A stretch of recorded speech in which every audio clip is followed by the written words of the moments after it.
बिस्मिल्लाहिर्रहमानिर्रहीम। आज मैं आपके साथ शेयर कर रही हूँ ऑरेंज फ्रूट चाट। बहुत हेल्दी रेसिपी है। इससे पहले आप इंग्रेडिएंट्स पेन डाउन कीजिए।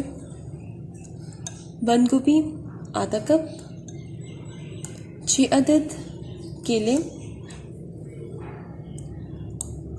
3 अदद सेब, बादाम और अखरोट आधी प्याली, सॉल्ट टू टेस्ट, काली मिर्चें half tea spoon, orange juice 1 गिलास।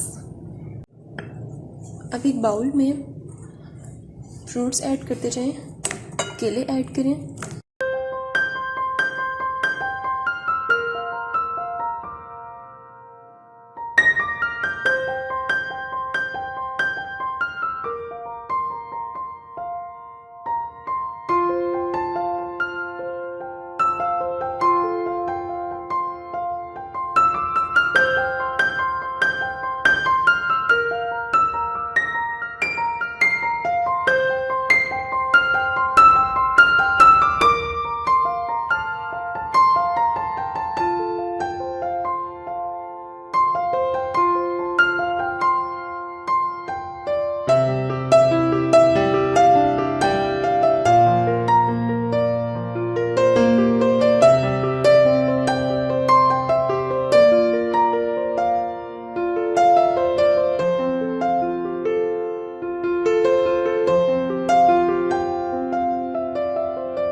व्यूअर्स ऑरेंज फ्रूट चाट रेडी है। आप इसे रमज़ान में भी ट्राई कर सकते हैं।